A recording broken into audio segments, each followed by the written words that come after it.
Bonjour. Bonjour. Et merci les adolescents qui sont avec nous ici ce matin. Le message va prendre la forme d'un cours pour tous. Donc, si vous avez un petit bout de crayon, un papier ou quelque chose, ou une Bible, vous avez votre Bible avec vous, vous pouvez toujours l'ouvrir dans Romains. Tantôt, nous allons lire des versets dans Romains. Donc, le message prend la forme d'un cours et je pense que ça va nous aider à chacun parce qu'on est exposé à rencontrer des gens tous les jours, ou presque à tous les jours, et à témoigner par nos vies, par nos paroles. Alors, une fois que la réunion va être terminée, le message, vous aurez, j'espère, des bons outils. Il y en a d'autres que déjà vous avez, mais je vous en donne d'autres, ceux que j'aime beaucoup utiliser dans ma propre vie. Je vous les donne gratuitement aujourd'hui, avec générosité, afin que vous puissiez vous aussi en bénéficier. Alors, nous lisons, j'ai lu dans une petite brochure, c'est une brochure de la Sudan Interior Mission, qui dit ceci: « Faisons connaître l'amour de Dieu pour notre monde. » Et puis, il y a ce verset que le Seigneur nous a laissé.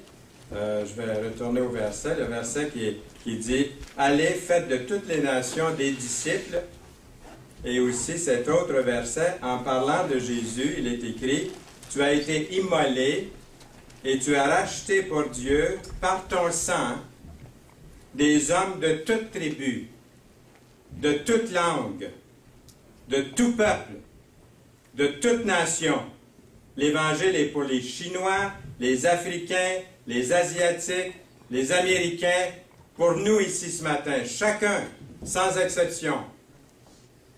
Vous êtes d'accord? Oui. C'est ce que le Seigneur a dit dans sa parole. Parmi ceux qui se disent chrétiens, l'article que je lisais et que je vous partage continue à dire, parmi ceux qui se disent chrétiens, plus d'1 milliard, soit protestants, catholiques ou orthodoxes, il y en a des millions qui ne se sont pas confiés personnellement au Seigneur Jésus-Christ. Et moi, j'ajouterais qu'il y en a peut-être ici ce matin qui ont été élevés dans des familles chrétiennes et qui n'ont pas encore fait le pas pour Jésus-Christ, comme nous lisons dans sa parole. Dans tous les milieux, donc, ils savent que Jésus est mort sur une croix, mais ne comprennent pas que le salut ne s'obtient que par la repentance et la foi en lui seul. Fin de la citation.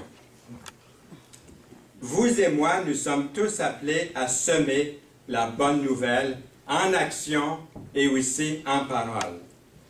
Dans 1 Pierre chapitre 3, le verset 15, nous lisons « Mais sanctifiez dans vos corps le Christ, le Seigneur, étant toujours prêt à vous défendre avec douceur et respect devant quiconque vous demande raison de l'espérance qui est en vous. » Il faut garder dans la pensée que c'est au Saint-Esprit de convaincre, de vous convaincre. S'il y a ici ce matin quelqu'un qui n'a pas l'assurance de son salut, c'est au Saint-Esprit de vous convaincre que vous êtes perdu, que vous êtes sur le chemin de l'enfer. Ce n'est pas une question de faire partie d'une religion quelconque qui nous sauve.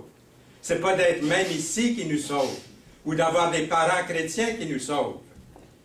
C'est d'avoir accepté Jésus-Christ comme Sauveur et Seigneur, lui qui a versé son sang, et nous l'avons vu dans la première réunion ici ce matin. C'est de garder dans la pensée que c'est au Saint-Esprit de vous convaincre, de convaincre chaque personne à qui nous proclamons l'Évangile.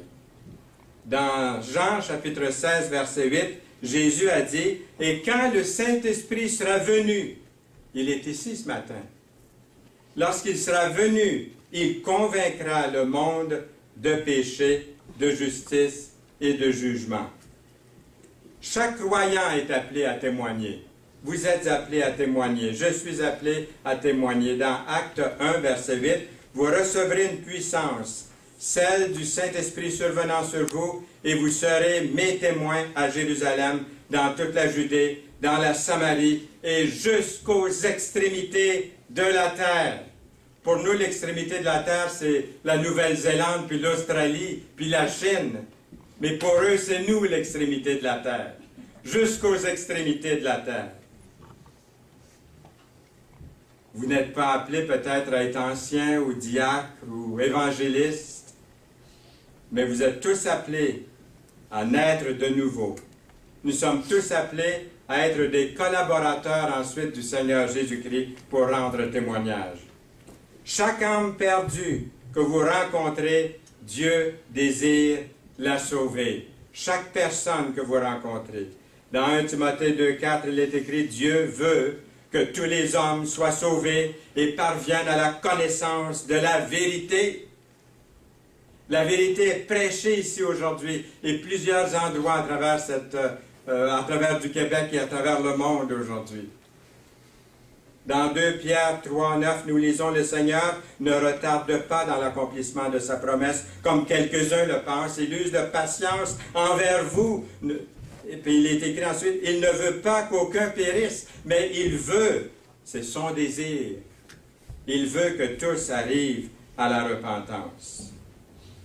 La facilité à rendre témoignage vient avec la prière et la pratique journalière à témoigner.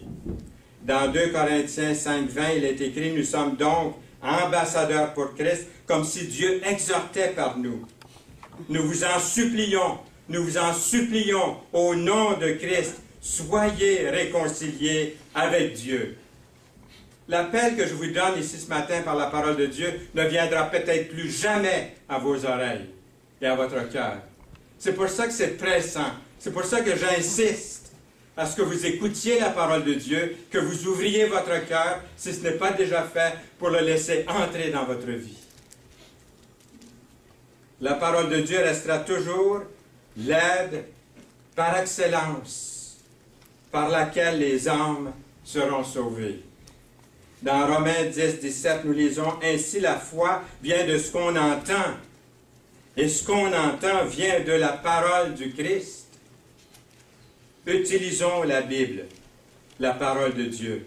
Dans Jacques 1, 18, nous lisons, « Il nous a engendrés, ou il nous a fait naître, selon sa volonté, par la parole de la vérité. » Dans Jacques 1, 18, la première partie du verset. La parole doit être dans notre cœur, dans nos pensées. C'est de répondre à la raison humaine par la révélation divine. La parole de Dieu, la Bible. Dieu n'a pas promis de bénir ma parole ou votre parole à vous, à tous, mais il a promis de bénir sa parole à lui, la parole de Dieu. Il a promis de la bénir. Mais il faut être préparé à utiliser la parole de Dieu. Et ça, c'est très, très, très important. Depuis plusieurs années, j'ai utilisé plusieurs façons de présenter le salut. Et je suis toujours revenu à celle-ci que je vais vous présenter maintenant, qui est ma préférée. C'est pour ça que je vous dis, si vous avez un bout de crayon, une Bible, même déjà dans votre Bible, vous pouvez prendre des numéros. Je vais vous demander d'inscrire des numéros pour que vous puissiez vous retrouver quand vous parlez à quelqu'un du Seigneur. Et si quelqu'un n'a pas l'assurance de son salut ce matin, quelle belle opportunité pour vous d'entendre d'une façon claire et précise le chemin du salut. Comment est-ce possible qu'on peut être sauvé? Vous allez l'entendre maintenant. Êtes-vous prêt à ouvrir votre cœur au Seigneur? Et à dire, oui Seigneur, viens dans ma vie. J'ai entendu le salut expliqué comme il faut. C'est à moi de dire oui ou non. Je commence par vous poser une question. Avez-vous déjà eu une expérience spirituelle depuis votre jeunesse? J'aimerais bien pouvoir avoir des personnes qui se lèveraient pour nous dire, oui, j'ai eu un jour une prière, mais je vais pas vous la demander, parce que j'ai pas... Après peut-être la réunion, je pourrais vous demander. J'ai dit, j'aimerais pouvoir le faire, mais ça m'enlèverait tout le temps que je veux vous donner pour prendre ce message en note. Mais la question, je vous la pose, répondez-la dans votre cœur. Avez-vous déjà eu une expérience spirituelle dans votre vie? Laquelle? Répondez dans votre cœur, en vous-même. Maintenant, faites comme si vous me racontiez ce que c'était, cette valeur, parce qu'on ne peut pas prendre le temps. Si on avait 3 heures, je vous demanderais de faire ça. Mais faites-le silencieusement dans votre cœur. Je vous écoute. Je ne vous entends pas, par exemple, mais je me doute. Je me doute de certaines de vos témoignages, que j'apprécie beaucoup. J'entends quelqu'un qui dit « Je ne suis pas plus méchant qu'un autre. Si Dieu ne me sauve pas, il ne sauvera pas grand monde. » J'entends ça comme réflexion. J'entends d'autres qui disent « Bien, j'ai été élevé dans un foyer chrétien. Si je ne suis pas sauvé, je ne sais pas qui peut l'être. Je connais la Bible, je vais à l'école du dimanche. Je grandis dans une famille chrétienne. » D'autres disent « Je suis chrétien évangélique. J'ai laissé la religion. C'est vrai que je ne connais pas le Seigneur Jésus-Christ personnellement dans ma vie, mais j'ai une bonne vie. J'obéis aux 10 commandements. Je suis bon. » Il y en a qui pensent comme ça, qui ont pensé comme ça. Et peut-être que vous pensez encore comme ça. Et je pourrais continuer beaucoup, beaucoup. Il y a beaucoup de réponses peut-être qui viennent à cette question. Un jour, j'ai posé la même question, en utilisant les versets que nous avons devant nous ici aujourd'hui, que je vous partage. Et je demandais, c'était toute la famille qui était réunie. Il y avait une grand-maman qui était là. Elle avait demandé à tous ses enfants de venir. Il n'y avait pas un seul qui avait accepté Jésus comme son sauveur personnel dans la famille, mais ils étaient tous très religieux. Ils allaient tous à l'église, régulièrement, même plusieurs fois par semaine. Ils priaient. Ils avaient la plupart une Bible, probablement, dans leur maison. Ils ne la lisaient pas souvent, d'autres la lisaient plus souvent. Mais elle a rassemblé toute sa famille. Et j'ai posé ces questions. Et là, on a pris le temps de faire le tour. Puis la madame, elle disait continuellement, la grand-maman, allez-vous nous le dire, vous? C'est vous qu'on veut entendre. Je dis, pas moi que vous allez entendre ce que Dieu dit. Mais après que chacun eut donné son moyen, pourquoi Dieu les laisserait entrer au ciel, c'était tous des moyens différents, mais il n'y en avait pas un qui était basé sur la parole de Dieu. La Bible dit que tous ont péché. Tous ont péché. Moi, j'ai péché. Noël, est-ce que tu as péché? Tu as déjà péché? Oui.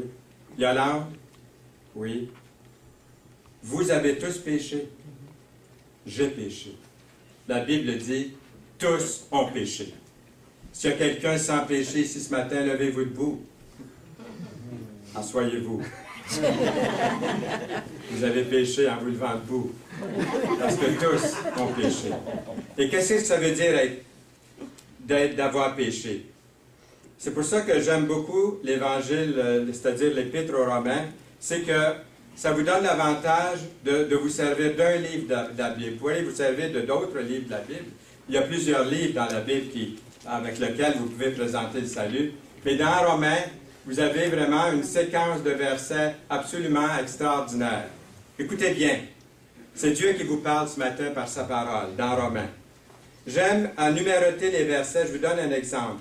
Le premier verset que nous allons regarder, que je vais vous demander de noter, et que vous mettez un petit numéro 1 à côté, c'est Romains 3, 9 et 10. Alors, à côté de Romains 3, 9 et 10, vous écrivez un petit 1 dans votre Bible. Ça ne barbouille pas votre Bible, et puis ça vous donne une façon de suivre d'une façon séquentielle le message que nous voulons partager. L'autre exemple, le verset, le petit numéro 2, vous le mettez à côté de Romains 3, 23. Donc, voici un exemple que je vous donne. Et puis, là, on commence vraiment à présenter le salut. Disons que vous étiez assis à côté de moi. Ça peut être dans l'auto. C'est bon de connaître ces versets-là par cœur.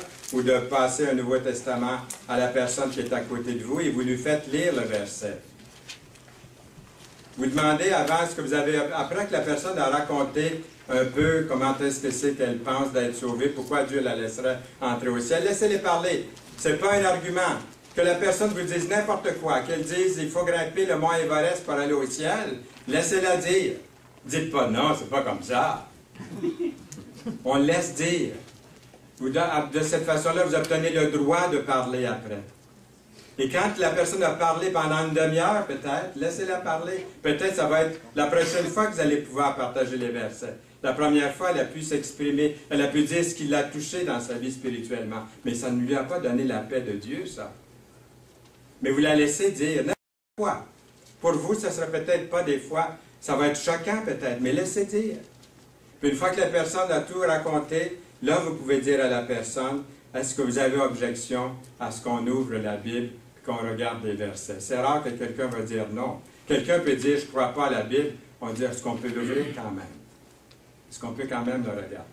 Parce que cette promesse que sa parole ne retourne à Dieu sans avoir accompli son effet. Nous avons ici donc le premier verset dans Romains, le chapitre 3, versets 9 et 10, auprès duquel vous avez écrit un petit 1, parce que c'est là qu'on commence. Et puis, vous lisez le verset, ou vous faites lire le verset à la personne. C'est écrit dans la Bible, « Quoi donc sommes-nous supérieurs? Absolument pas, car nous avons déjà prouvé que tous, juifs et grecs, ça veut dire nous, les Québécois autant que les autres, nous tous, nous sommes sous l'empire du péché, selon qu'il est écrit, il n'y a pas de juste, pas même un seul. » Pas même un seul. Donc, je ne suis pas juste, vous n'êtes pas juste, pas un seul est juste, c'est ce que la parole de Dieu nous dit. Ensuite, nous allons aller voir l'autre verset, un peu plus loin, dans Romains, chapitre 3, verset 23, à côté duquel vous avez écrit un petit 2. Et puis, il est écrit dans ce verset, « Il n'y a pas de distinction. Tous ont péché et sont privés de la gloire de Dieu. » Dans Romains 3, 23. Puis ensuite, vous continuez, si vous ne l'avez pas déjà fait, vous pouvez dire à la personne, « J'ai péché. Lui a péché, elle a péché. Vous, est-ce que vous admettez que vous avez transgressé la loi de Dieu, désobéi une fois dans votre vie? » La personne, si elle est sincère puis honnête, elle doit dire, « Oui, j'ai péché. » Alors la Bible dit, il n'y a pas de distinction, tous ont péché et sont privés de la gloire de Dieu. C'est grave, là, d'être privé de la gloire de Dieu. Dans Romains 6, 23, là, vous lisez seulement la première partie du verset. Vous mettez un petit 3 à côté de Romains 6, 23a. La première partie du verset, vous lisez, pour le moment, seulement la première partie. C'est écrit, le salaire du péché, c'est quoi? La mort. Est-ce que vous avez péché? Oui. J'ai péché. C'est quoi le salaire du péché? On va tous mourir physiquement. C'est pas ça la mort dont il parle ici. C'est la séparation d'avec Dieu. C'est l'enfer. Le salaire du péché va vous payer le salaire du péché, c'est la mort. C'est la séparation d'avec Dieu. J'ai péché, vous avez péché. C'est ça le salaire du péché. Est-ce qu'on saisit ça comme il faut?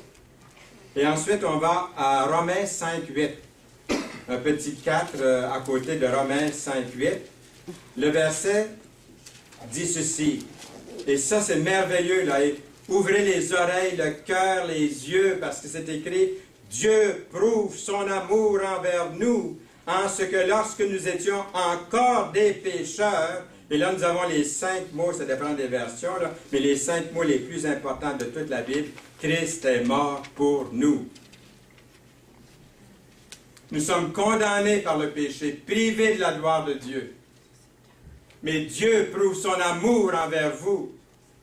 Alors que vous êtes pécheurs, Christ a donné sa vie pour vous. Comment refuser un tel don? Christ est mort pour nous. Ensuite, vous allez lire la deuxième partie du verset 23b de Romains 6 qu'on a laissé de côté il y a un instant. On a lu seulement la première partie. Vous pouvez ajouter le 5 à côté de Romains 6, 23b. Et là, c'est écrit, « Mais le don gratuit de Dieu, c'est la vie éternelle en Jésus-Christ notre Seigneur. » Ça devrait vous bouleverser si vous êtes une personne religieuse et qui pensait accomplir votre propre salut. Ça devrait vraiment vous choquer, vous bouleverser, parce que le verset dit bien le cadeau gratuit de Dieu, le don gratuit de Dieu. Gratuit, il est rajouté ici. c'est la vie éternelle en Jésus-Christ, notre Seigneur. Auriez-vous pensé ça? De lire ça dans la Bible? C'est écrit dans votre Bible, dans ma Bible, dans la Bible. C'est un cadeau que Dieu vous offre. Le voulez-vous, ce cadeau-là? Oseriez-vous refuser ce cadeau-là? Y a-t-il une raison pour laquelle vous refuseriez le don gratuit de Dieu? Ensuite, vous allez dans Romains, chapitre 10,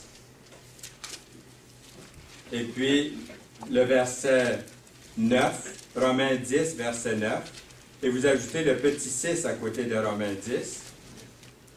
Et là, vous avez le moyen ici. Si vous invitez Jésus dans votre vie ce matin, si vous lui dites oui, il y a quelque chose ici que le Seigneur vous demande. Si tu confesses de ta bouche le Seigneur Jésus, et si tu crois dans ton cœur que Dieu l'a ressuscité des morts, tu seras plus fort, sauvé. Plus fort, sauvé. Oui, oui. Si tu confesses de ta bouche, si tu le crois dans ton cœur. Moi, je le crois dans mon cœur aujourd'hui, puis je vous dis que Jésus-Christ est ressuscité, il est vivant. Je crois que Jésus est mort pour moi à la croix, qu'il a versé son sang. Je vous le confesse présentement. Faites de même, chacun de vous.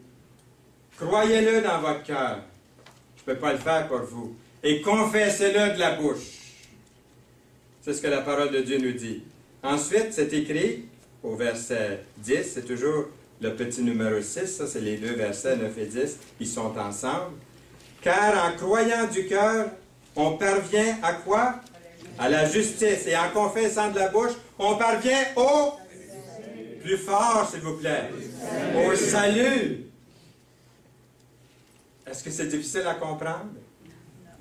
Ça peut être difficile à croire. C'est la foi de placer en lui. C'est comme ça qu'on parvient au salut. C'est en croyant du cœur et en confessant de la bouche. Combien l'ont cru dans leur cœur et l'ont confessé de leur bouche? Plusieurs ici, hein? La majorité probablement. Merci. Selon ce que dit l'Écriture. Au verset 11, « Quiconque croit en lui ne sera pas confus. Il n'y a pas de différence en effet entre le juif et le grec. Ils ont tous le même Seigneur qui est riche pour tous ceux qui l'invoquent. Car quiconque invoquera le nom du Seigneur sera sauvé. » Amen. Votre décision de recevoir le Seigneur Jésus-Christ comme votre sauveur personnel est importante. Est-ce que vous voulez le faire? C'est à ce moment-là que vous pouvez demander à la personne. Demandez au Seigneur dans vos propres mots de venir dans votre cœur maintenant. Et vous pouvez même aider la personne. Moi, j'aime à aider la personne. Souvent, la personne ne sait pas au juste quoi dire. Mais je dis, si sincèrement et sérieusement, vous voulez inviter Jésus dans votre cœur, faites-le maintenant. Et voici une prière, je l'appelle la prière de repentance. Est-ce que vous voulez ce matin, est-ce qu'il y a quelqu'un ici qui n'a pas fait cette prière de repentance, qui voudrait la faire en cet instant? Alors, je voudrais vous aider à faire cette prière. Regardez. Vous pouvez prier les yeux ouverts, là. Et puis, sincèrement, faites cette prière. Vous fermez les yeux et vous allez entendre ma voix et faites de cette prière votre prière sincère et sérieuse. Dites-lui, je reconnais devant Dieu que je suis pécheur. Je crois que le Seigneur Jésus-Christ a été crucifié pour moi et qu'il est ressuscité pour ma justification.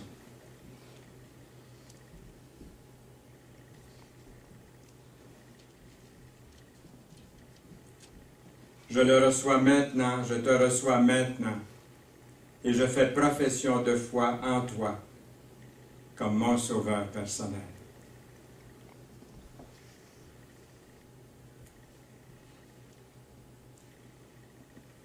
J'ai vu des gens, plusieurs, au cours des années. Ça fait 62 ans que je connais Jésus comme mon sauveur personnel. Et combien de personnes, garçons, des filles, beaucoup dans les camps. Aujourd'hui, je les rencontre, son grands-parents. Puis ils me disent, j'ai accepté Jésus au camp, à Bethel, à Frontière-Lodge, au camp de l'Arche, au camp Brochet, ailleurs. Quand j'étais jeune, j'ai fait cette prière de repentance. Et ça fait 45 ans que je suis sauvé. Ça dure, hein? Ça dure, le salut. Ça dure combien de temps? Tout le temps. L'éternité. L'éternité. J'ai conduit des gens comme ça un peu partout. Un jour, au Mexique, vous voyez? C'est pour toutes les nations. Un homme qui a réussi, qui était à la télévision à tous les jours. Il y avait des clubs un peu partout, il était une vedette. Moi, j'étais un visiteur, j'allais travailler là au Mexique. Je ne savais pas qu'il était une vedette et qu'il était vraiment adulé de tout le monde. Hein? Pour moi, c'était un gars ordinaire. Mais je lui ai présenté ce que je viens de vous présenter maintenant. Le lendemain matin, on se levait à 5 heures, on commençait à travailler à 5 heures. Il y a un missionnaire, on était en train de déjeuner avec un missionnaire, il me dit, j'ai rencontré le patron de ce grand studio de cinématographie. Puis il dit on dirait qu'il marche 6 pouces au-dessus du sol. Il avait accepté Jésus la veille. Puis tout à coup, il rentre. Puis, vous savez, les Mexicains, ils ont commencé à donner l'accolade bien avant nous autres. Hein? Il m'a donné une grande accolade, puis il a dit aux autres qui étaient là, hier, il dit, j'ai accepté Jésus comme mon sauveur personnel. Déjà, il confessait. On n'avait pas besoin de lui dire. Excusez.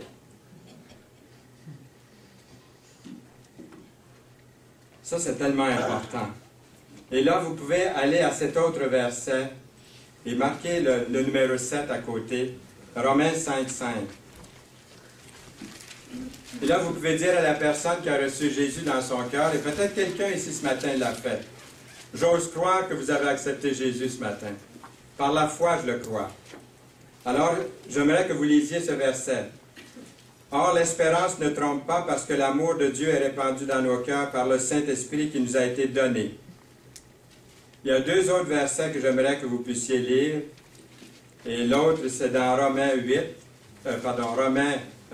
je m'excuse, dans 2 Corinthiens 5, c'est le petit chiffre 8 qu'on met à côté de 2 Corinthiens 5. Là, on sort de Romains.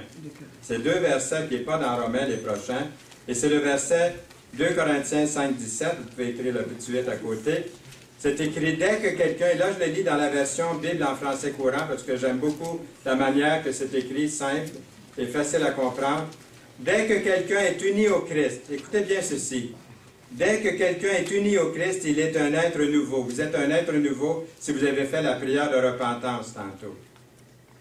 Si vous croyez dans votre cœur que Jésus est ressuscité et que vous le confessez de la bouche, ce qui est ancien a disparu. Ce qui est nouveau est là. Ce n'est pas quelque chose peut-être que vous allez ressentir, mais c'est quelque chose qui vient de la parole de Dieu, c'est une certitude. Tout cela vient de Dieu, qui nous a réconciliés avec lui par le Christ et qui nous a confié la tâche d'amener d'autres hommes à la réconciliation avec lui. Voyez-vous? Et puis l'autre verset que je lis, vous pouvez écrire le petit 9 à côté, c'est dans Jean 6. On sort à nouveau de Romains pour aller dans Jean 6, et c'est au verset 37. C'est écrit dans ce verset, et c'est Jésus qui parle ici, il dit « Tout ce que le Père me donne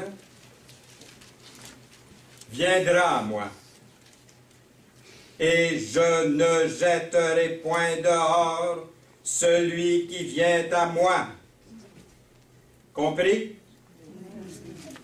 Compris? Je ne dis pas amen parce que je n'ai pas tout à fait fini encore. Mais compris? Jésus dit que si ce matin, là, par la foi, peut-être vous n'avez pas senti même des émotions. D'autres, des fois, vont sentir des grandes émotions au moment d'accepter Jésus. Ils vont pleurer ou ils vont être touchés. Des fois, ça va venir par après. Mais ce qu'ils l'ont fait par la foi, si c'est sincère et sérieux, le Seigneur vous promet ici dans ce verset que si vous êtes venus à lui, il ne vous mettra pas dehors. Ça, c'est une promesse éternelle. Parce que savez-vous ce qui va arriver? Satan va revenir vers vous après la réunion, peut-être demain, ou un coup de téléphone, ou même des gens très, très sincères qui vont dire « Es-tu vraiment sauvé? As-tu des œuvres qui montrent que tu es vraiment sauvé? » Il y a des gens qui voudraient que les autres soient sauvés, puis qui portent des œuvres déjà, qui soient déjà transformés, qu'ils aient déjà une vie chrétienne engagée. C'est pas comme ça que ça marche. Il rentre dans votre vie telle que vous êtes aujourd'hui. C'est lui qui va commencer à faire le travail en vous. Mais Satan va venir, même avec des personnes sincères, vous dire, tu n'es pas vraiment sauvé. Regarde, tu ne continues pas. Tu as des doutes. Satan, c'est Satan qui va vous mettre ça dans l'idée. Allez-vous croire ce que Dieu dit ou ce que Satan vous dit à l'oreille? Vous allez croire ce que le Seigneur vous dit dans sa parole. Retournez en courant à ces versets-là et relisez-les. C'est ça qui va garder l'assurance de votre salut pendant 62 ans et pendant l'éternité. Moi, je l'ai fait, j'avais 11 ans, quand j'ai invité Jésus dans mon cœur. Je l'ai fait sincèrement et sérieusement, d'après ce qu'on vient de lire. Je n'ai pas pleuré, je n'ai pas sauté, je n'ai pas marché au plafond, je n'ai pas crié, je n'ai pas levé les mains en l'air, mais je l'ai fait par la foi. Et de plus en plus, cette assurance est venue en moi. Le Saint-Esprit nous donne l'assurance, nous dit que nous sommes des enfants de Dieu quand on le fait sincèrement. Et là, vous n'avez pas besoin de numéroter, on a fini de numéroter. Vous pouvez donner la main à la personne, lui donner la l'accolade, même si c'est la grippe AH1N1. Et puis vous réjouir dans le Seigneur, dire Amen, gloire à Dieu, parce que vous avez accepté Jésus comme sauveur. Et là, moi, j'aimerais terminer le message, parce que je veux dire que le message de ce matin était comme un cours. Terminons un petit peu la partie cours. Et puis, voulez-vous, on va rentrer juste quelques instants, j'ai à peu près 10 minutes, dans le message de ce matin. Le verset dit, Dieu a été manifesté en chair, justifié par l'Esprit, vu des anges, prêché aux nations, cru dans le monde, élevé dans la gloire. Moi, je voudrais faire partie de ceux-là, crus dans le monde, là, et puis prêcher aux nations. Je fais partie de ça, j'en fais partie de ça. Et vous? Vous dites pas encore, qui vous dit que vous serez encore là demain? Qui vous dit que vous pourrez un jour encore entendre la parole comme vous l'avez entendu ce matin? Même la glorieuse compagnie des apôtres, des prophètes, des martyrs n'est composée que de pécheurs pardonnés. Le plus grand saint est un pécheur pardonné. Exemple, Fernand Saint-Louis. Oui, tous peuvent venir au Seigneur. Que vous ayez côtoyé des apôtres, des saints. Vous êtes pécheur et vous avez besoin de Jésus dans votre vie. On ne peut pas arriver qu'à une seule, on peut pas arriver, c'est-à-dire, on peut arriver qu'à une seule conclusion, c'est ce que je veux dire. Tous, nous avons besoin d'un grand pardon obtenu par un grand sauveur. Là, vous dites peut-être, moi, je vais attendre à la dernière minute.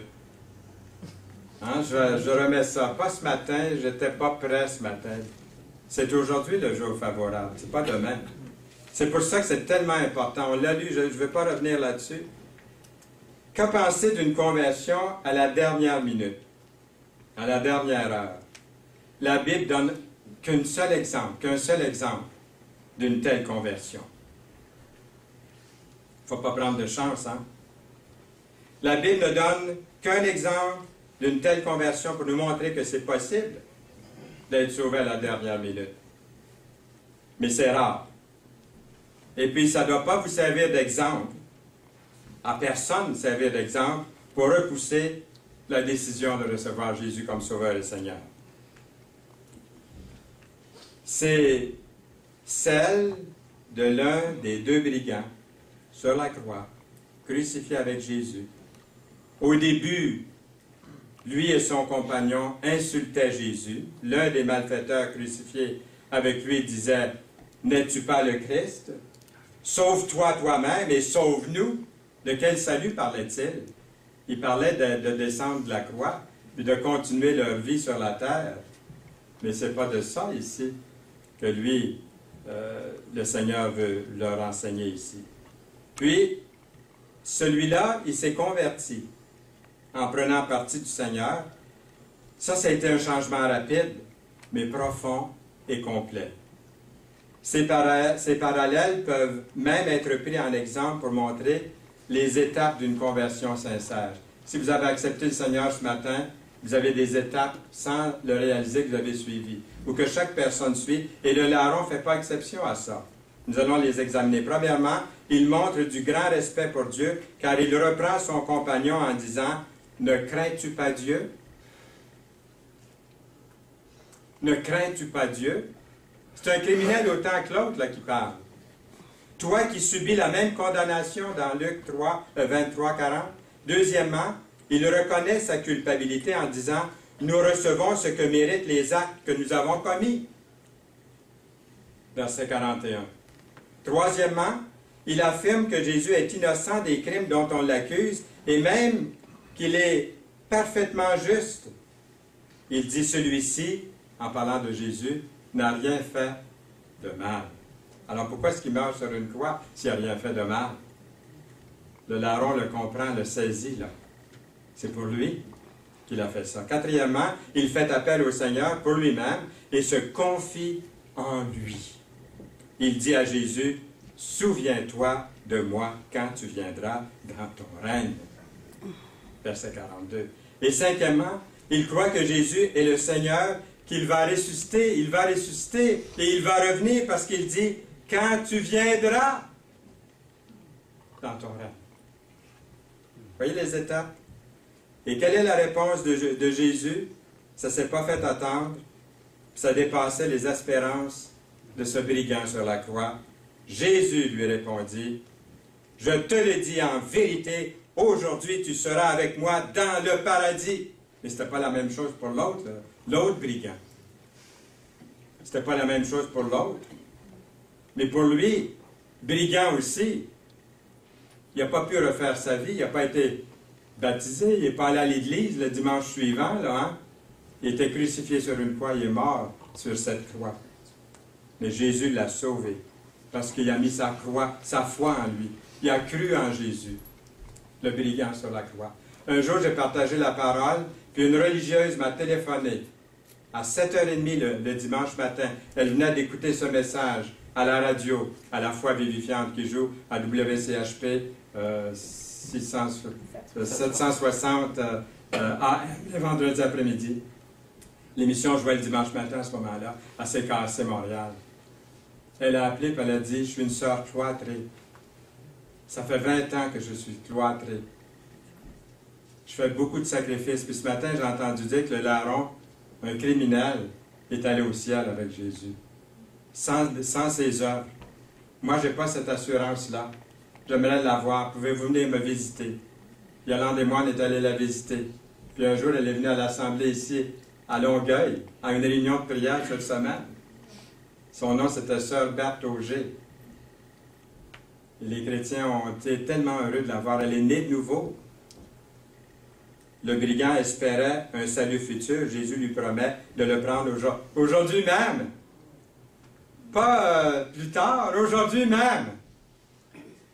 Telle est la destination de ceux et celles qui quittent cette terre en ayant mis leur confiance en Jésus. Ceux qui seront condamnés le seront non pas parce qu'ils étaient plus méchants que les autres, mais parce qu'ils ne se sont pas reconnus pécheurs et coupables devant Dieu et n'auront pas cru au sacrifice de Jésus, le Fils de Dieu. Mourir sans le Seigneur, c'est s'endormir dans la foi en Jésus et se réveiller dans le paradis de Dieu.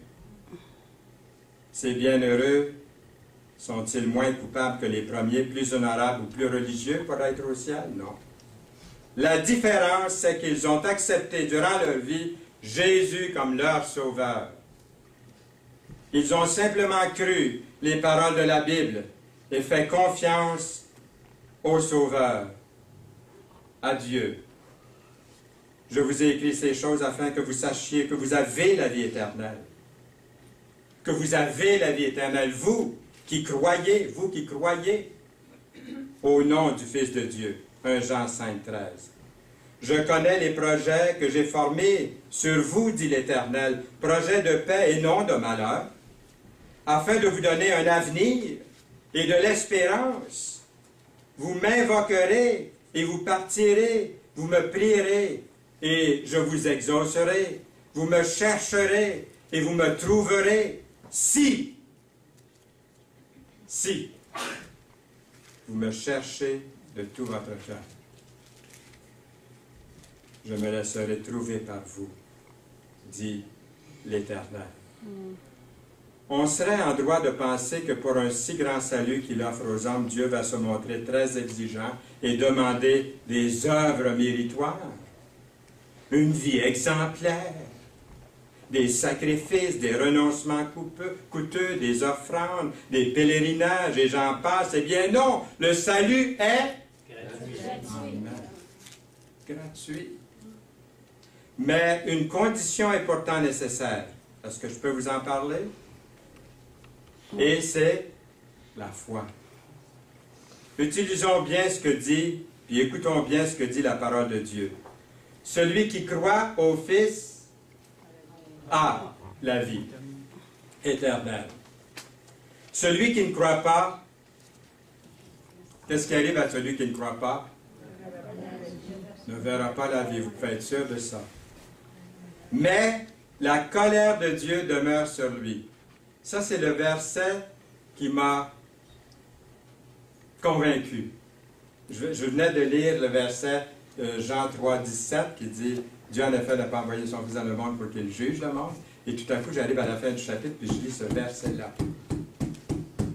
J'avais 11 ans, puis je lis ce verset-là. « Celui qui croit au Fils a la vie éternelle, celui qui ne croit pas ne verra pas. » Là, je disais « hein? » Mais la colère de Dieu demeure sur lui. Là, je voyais la colère de Dieu qui était suspendue au-dessus de ma tête.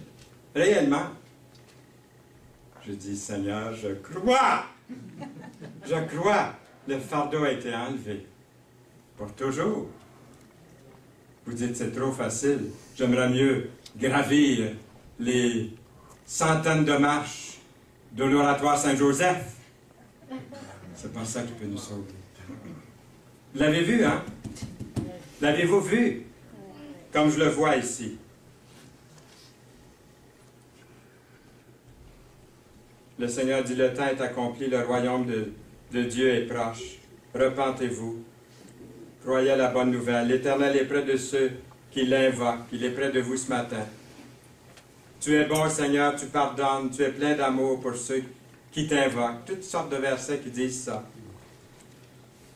Et là, la deuxième chose, c'est la repentance. Jésus est apparu pour ôter les péchés, nous lisons. Et ensuite, nous lisons, le cœur est tortueux par-dessus tout et méchant, qui peut le connaître?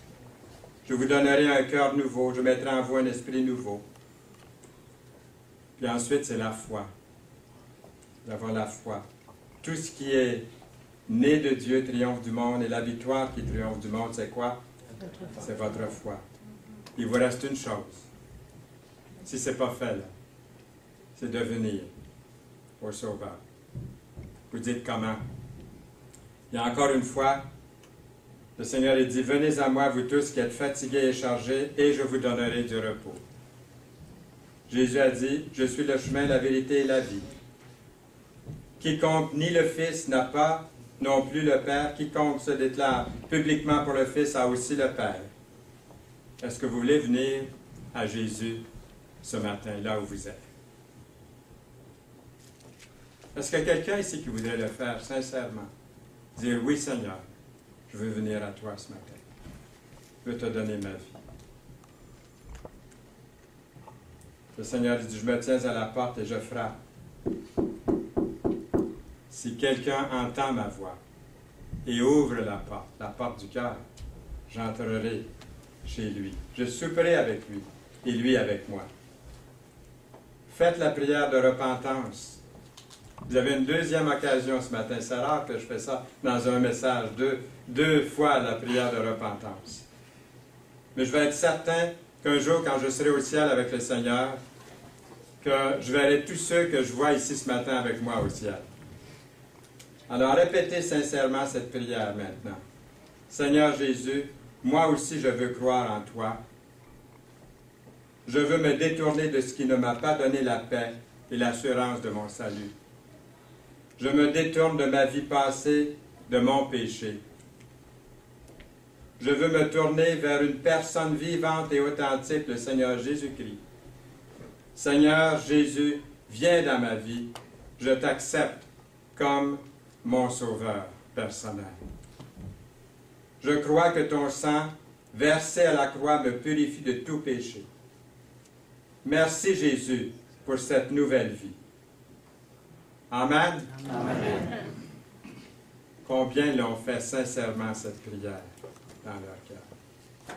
J'espère que vous l'avez fait ce matin, que Dieu t'a parlé, que c'est pour toi aussi ce que tu as entendu, que ce n'est pas pour les autres.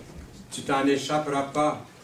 Viens au Seigneur Jésus ce matin et dis-lui, Seigneur, merci pour tant d'amour pour moi, pour un tel sauveur, au nom précieux de Jésus-Christ. Amen. Amen.